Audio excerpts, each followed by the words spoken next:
Olá, pessoas! Vocês já pararam para pensar em como surgem as palavras, em como nós criamos palavras, em como nós inventamos as palavras? Pois esse é o tema da nossa aula de hoje, os processos de formação de palavras. As palavras, elas se formam de várias maneiras diferentes. Há vários processos pelos quais a gente pode criar as palavras. Bem, a parte da gramática, que se ocupa do estudo dos processos de formação de palavras e dos elementos formadores de palavras, é a morfologia lexical. Morfologia lexical, portanto, é uma parte da morfologia. Por quê? A morfologia estuda não apenas os processos de formação de palavras, mas também as classificações dessas palavras, o agrupamento dessas palavras em classes de acordo com semelhanças que essas palavras guardam entre si. A morfologia, então, se divide em morfologia lexical e morfologia taxonômica. Vamos estudar hoje a morfologia lexical. Bem, como nós falamos, a morfologia lexical estuda os morfemas. O que vem a ser os morfemas? Morfemas são mínimas unidades de construção das palavras. Assim, a palavra ela tem vários elementos formadores, elementos mórficos. Vamos ver um exemplo para que isso possa ficar mais claro para você. Então, nós estamos dividindo aí a palavra menininhas em seus elementos formadores. Veja que o elemento S, que aparece aí no final, indica número, indica que se trata de mais de um indivíduo, mais de um ser. A gente tem também o elemento A, que indica gênero, que indica que essa palavra está flexionada no feminino. Nós temos também um outro elemento mórfico, que é esse INH, que está indicando diminutivo, está modificando o sentido da palavra. E nós temos, agora sim, o elemento formador que dá a base da palavra, que é o radical MENIN. Bem, então, quando a gente pega as palavras, quando a gente vai estruturar as palavras, quando a gente vai montar e ver os elementos que compõem as palavras, nós estamos dividindo as palavras em morfemas, ou seja, em elementos formadores, em elementos mórficos. Morfemas são, portanto, as mínimas unidades significativas da palavra. A gente pode formar, então, as palavras com vários elementos mórficos. Nós vamos agora começar a estudar cada um desses elementos mórficos para que possamos, em seguida, aprender os processos de formação de palavras. Vamos começar falando sobre radical. O que é o radical? Bem, o radical é o elemento que traz a base do significado da palavra. É neste radical que a palavra encontra seu significado básico, seu significado primário. Se a gente pega, por exemplo, a palavra leal, vamos ver um grupo de palavras que tem essa mesma base de formação de significado, esse mesmo radical. Então a gente está vendo aí leal, desleal e lealdade. Para a gente poder encontrar o radical de uma palavra, nós precisamos encontrar uma família em que esse radical se repete, uma família em que esse radical esteja presente. O elemento que se repete, o elemento que está ali, sendo um elemento constante de formação de palavras dessa mesma família, é o que a gente está chamando então de radical. O radical é um morfema lexical, ou seja, ele tem um significado que remete ao mundo extralinguístico. Vamos ver outro exemplo. Vamos ver agora a palavra casa e vamos encontrar o radical dessa palavra. Então a gente está vendo aí casa, casarão, casinha, casebre. Esse elemento CAS, que está se repetindo nessas quatro palavras, vem a ser então o radical, ou seja, o morfema lexical, o elemento de significado extralinguístico que compõe essas palavras. Além do radical, que é o morfema lexical, a gente tem outros elementos mórficos. A esses a gente vai chamar de morfemas gramaticais. E por que são morfemas gramaticais? Porque o significado deles está preso ao mundo intralinguístico. Eles são elementos que modificam o radical ou então que acrescentam alguma informação a respeito desse radical. Afixos são morfemas derivacionais, ou seja, nós utilizamos os afixos com os radicais para podermos montar palavras derivadas de uma outra que a gente vai chamar de primitiva. O processo de derivação é um dos processos de formação de palavras. Portanto, você deve compreender essa questão dos afixos muito bem para que depois a gente possa falar sobre o processo de derivação. Desinências. Desinências são morfemas flexionais, ou seja, são morfemas que servem para nós flexionarmos as palavras. A flexão, no caso das palavras nominais, pode ser de gênero ou de número. No caso da categoria verbal, a gente pode ter flexão de modo e tempo, aí a desinência vai ser chamada modo temporal, ou então de número e pessoa, aí a desinência será chamada número pessoal. Além desses, nós temos as vogais temáticas. As vogais temáticas são vogais que se põem após o radical para podermos formar aquilo que chamamos de tema, o radical preparado para receber desinências. Temos ainda elementos formadores que não têm significado. São apenas elementos que servem para que nós criemos uma melhor eufonia, ou seja, melhor pronúncia, uma pronúncia mais agradável para palavras. Essas são as vogais e as consoantes de ligação. Vamos estudar agora, então, um a um, os morfemas sobre os quais a gente acabou de falar. Vamos começar estudando os afixos. Afixos são morfemas derivacionais. São feitos para formarmos palavras derivadas, que são modificações do radical. Então a gente tem um radical e aí a gente vai acrescentar afixos para podermos modificar o sentido que aquele radical tem. Vamos pegar alguns exemplos. Nós temos aí os prefixos. O que são os prefixos? Prefixos são afixos que se põem antes do radical. Como a gente está vendo aí, a gente tem o radical ver, o verbo ver, e aí a gente forma palavras derivadas do verbo ver. Temos prever, antever, rever. Esses elementos que aparecem antes do radical ver são prefixos, são afixos que se antepõem ao radical. Além dos prefixos, nós temos os sufixos, que são elementos que se pospõem ao radical para formarmos palavras derivadas. Vamos ver, então, esses exemplos. Então, aí nós temos a palavra feliz, aí a gente forma as palavras derivadas. Felicidade, felizmente. Esses elementos que estão aparecendo aí após o radical feliz são elementos, então, que a gente chama de sufixos, ou seja, afixos que se pospõem ao radical. Vamos falar agora, então, sobre as desinências. Desinências são morfemas flexionais, ou seja, é com elas que nós vamos flexionar as palavras. Vamos dividir as desinências em dois grupos, o grupo das desinências nominais e o grupo das desinências verbais. Primeiro, vamos trabalhar as nominais. As desinências nominais são de gênero e de número, ou seja, nós podemos flexionar as palavras pelo gênero, masculino para o feminino, ou pelo número, do singular para o plural. O exemplo que a gente vê aí é da palavra menino, que está no masculino. Se eu quiser flexioná-la no feminino, eu tenho que acrescentar a desinência a. Eu tenho também a palavra menino no singular, e se eu quiser acrescentar uma desinência de número, para dar a ideia de plural, eu vou pôr aí a desinência s. Essas são as desinências nominais. O a do feminino e o S do plural. Vamos fazer então agora um conceito que é muito importante para nós. Desinência zero. Vai ocorrer desinência zero sempre que a ausência da desinência nos passar alguma informação. Vamos ver esse exemplo que está aparecendo na sua tela. Nós temos aí a palavra cantor. Note que, ao olhar para essa palavra, você sabe que ela está no singular e você sabe que ela está no masculino. Por quê? Nesse caso, a desinência zero, ela aparece nos informando que essa palavra, por não estar no feminino, não tem a desinência a do feminino. Por não estar no plural, ela não tem a desinência s do plural. Então, nós temos acesso a uma informação a respeito da palavra pela ausência da desinência. Isso é o que nós, então, podemos fazer de analogia para entendermos a desinência zero. Vai começar o jogo. Autoriza o árbitro. Tá valendo. Bola solta na direita para o ala Rafinha. Desceu pela diagonal. Leva o Coritiba para o ataque. A ponte se fecha. Movimentou no corredor central para Capixaba. Este abriu na direita para Aristizábal. Que alçou na entrada da pequena área para Tuta. O grandalhão vai no segundo andar e de cabeça tocou pro gol.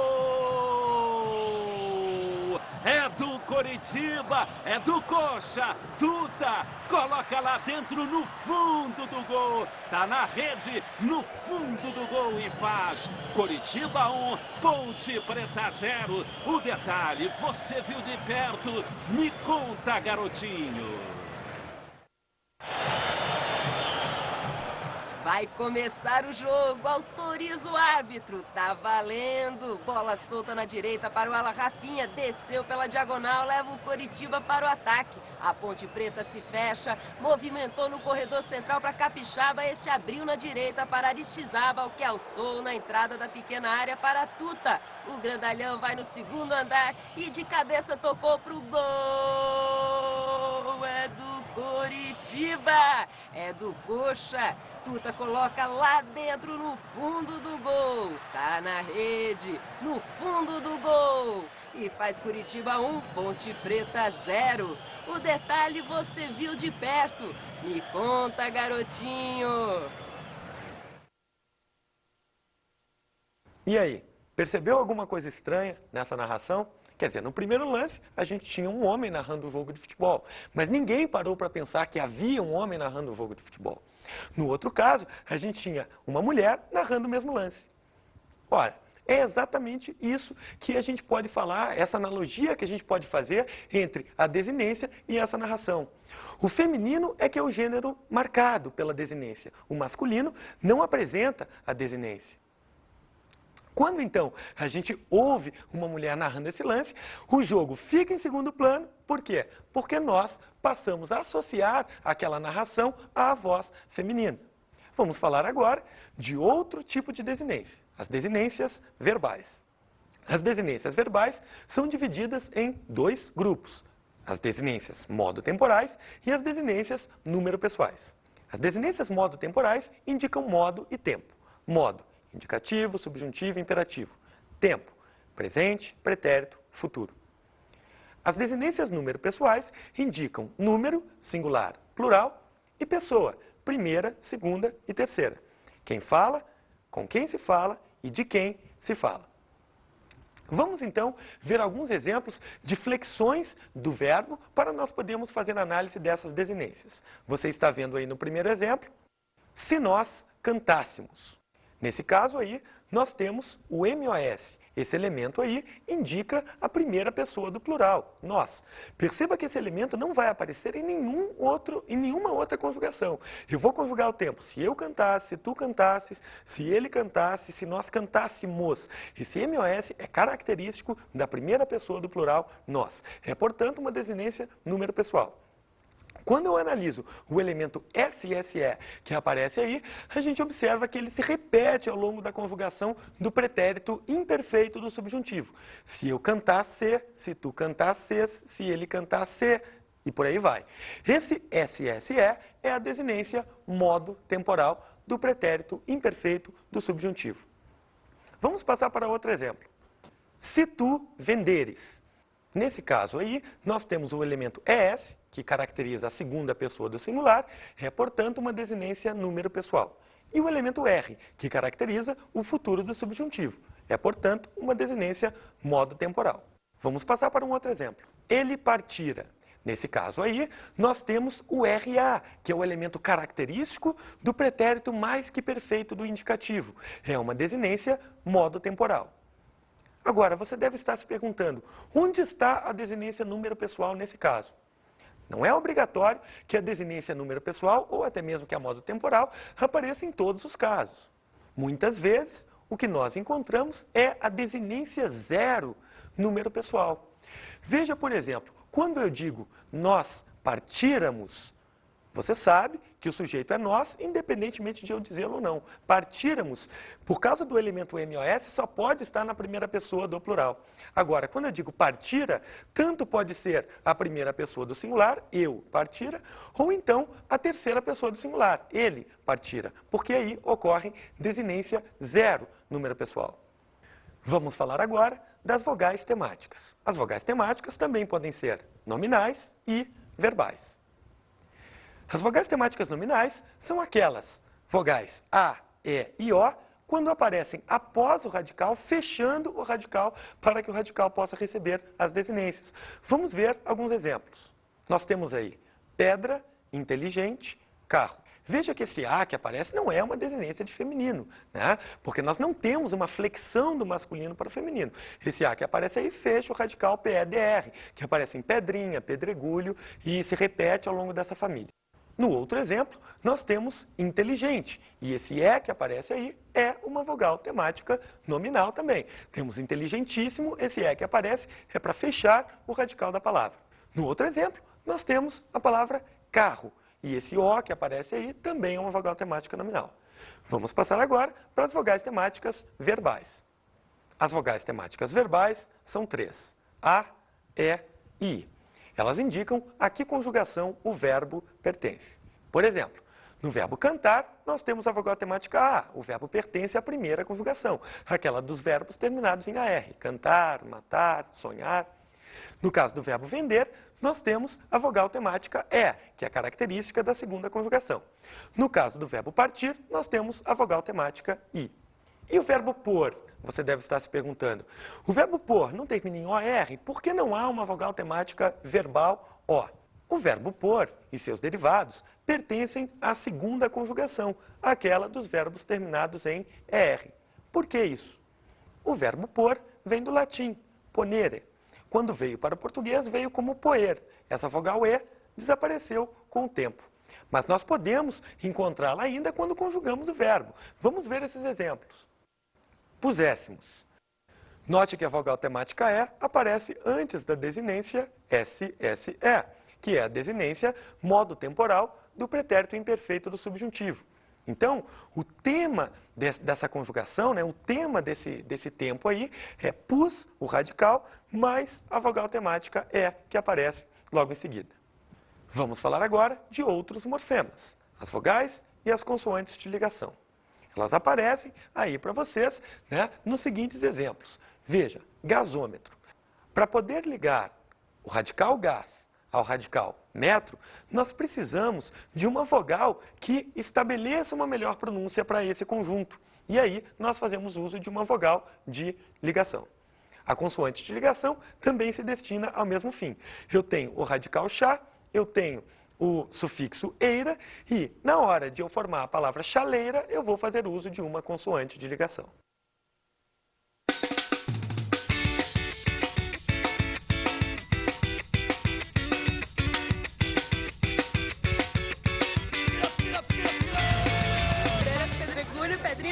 Mais rápido, cara. Para, pedrinha, pedrinha. Suba agora, suba, chuveiro, chuveirado. Suba agora, suba, chuveiro, chuveirado. Suba, Pedra, pedrinha, pedregulho, pedrinha, pedrejada. Pedra, pedreira, pedrinha. Pedra, pedreira, pedregulho, pedrinha, pedrejada. Pedra, pedreira, pedregulho, pedrinha, pedrejada. Parar, para, raio, para.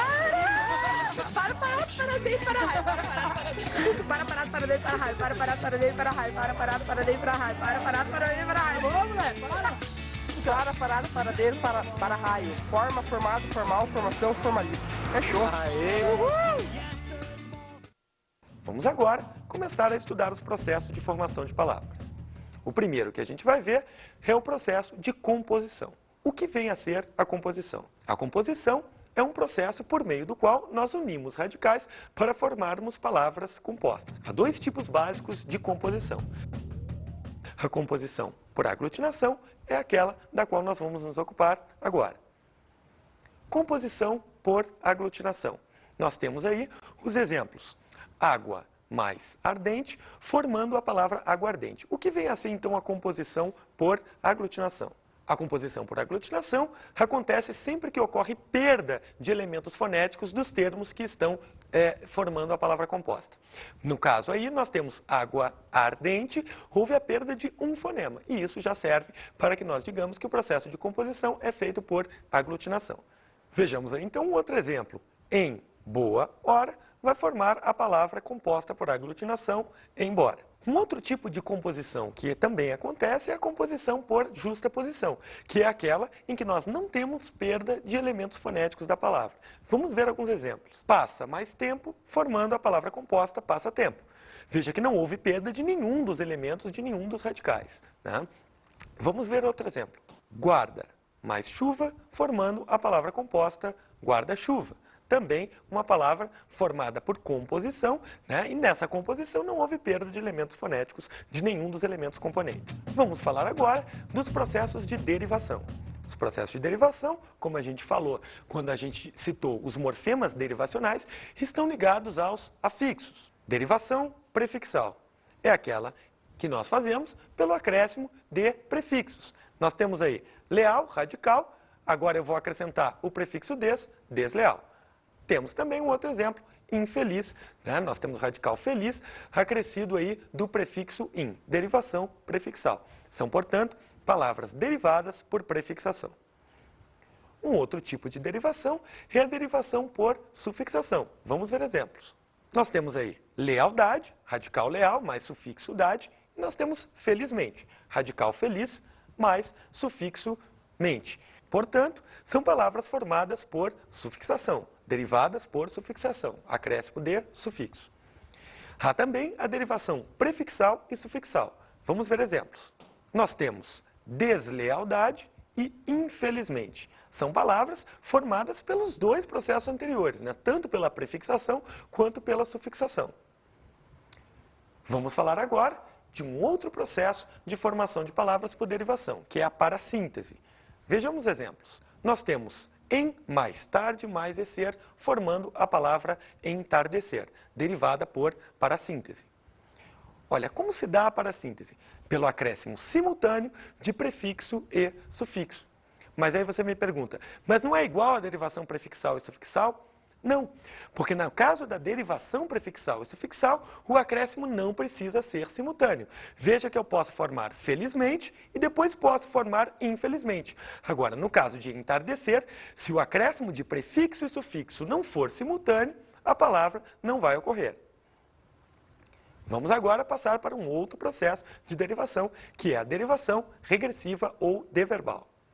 Nós temos combater formando a palavra combate, pelo decréscimo da terminação. Aí a formação é feita pelo contrário, não mais pelo acréscimo de uma terminação, mas pelo decréscimo, ou seja, pela retirada dessa terminação. Então nós temos combater formando combate. Nós temos podar formando poda. Nós temos auxiliar formando auxílio. Mas você poderia se perguntar, como eu vou saber quem é a primitiva e quem é a derivada? O filólogo Mário Barreto nos dá um critério muito simples para a gente poder diferenciar, no caso, quem é a primitiva, quem é a derivada. Veja que nesse caso nós temos âncora formando o verbo ancorar. Agora, por que âncora é a primitiva nesse caso e não a derivada por regressão? Isso porque âncora é um substantivo concreto. Toda vez que o substantivo designar uma coisa, ele será a palavra primitiva e o verbo será derivada. Uma coisa concreta, né? Uma coisa palpável. Agora, no caso que nós temos aí, atacar, formando ataque, percebam que o substantivo ataque não representa uma coisa concreta, não representa um substantivo concreto. E exatamente por isso, ele será o derivado e o verbo será o primitivo. Nesse caso, então, a derivação ocorreu pelo decréscimo do sufixo, derivação, que a gente chama, então, de derivação regressiva. Vamos falar agora de um último processo de derivação, a derivação imprópria. A derivação imprópria vai acontecer sempre que houver mudança na classificação morfológica da palavra. Nós temos aí, era um homem infeliz, em que a palavra infeliz se comporta como adjetivo. Agora, no exemplo, o infeliz chegou, a palavra infeliz se comporta como substantivo, inclusive recebe o determinante artigo aí na frente, e ela é formada, então, por derivação imprópria. Ou seja, ela passou a ser um substantivo por derivação imprópria. Vamos agora ver um trecho de uma música de Gal Costa. Vamos lá.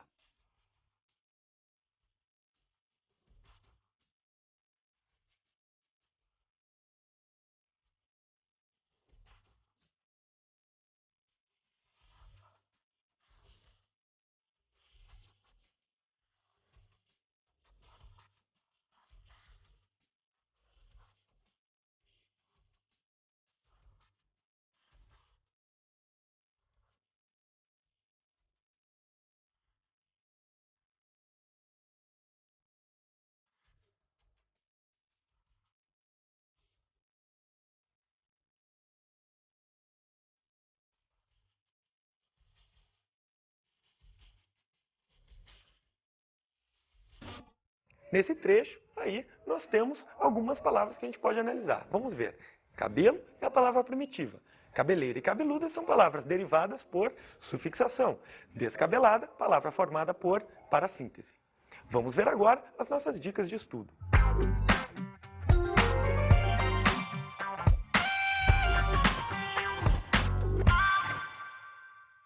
Para você estudar em casa, seria interessante que você complementasse essa aula estudando outros processos de formação de palavras, como a neologia. Você poderia fazer inclusive uma pesquisa a respeito da neologia, das gírias e de outros processos que estão no seu livro, como o processo de redução, processo de siglonimização. É isso aí, até a próxima aula. Tchau!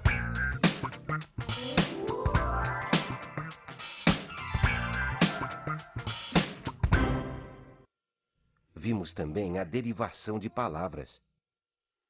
Basicamente, nós estudamos hoje os processos de composição e os de derivação. Composição, que é feita sempre pela combinação de radicais. Derivação, que é feita geralmente com o acréscimo ou o decréscimo de afixos. É isso aí.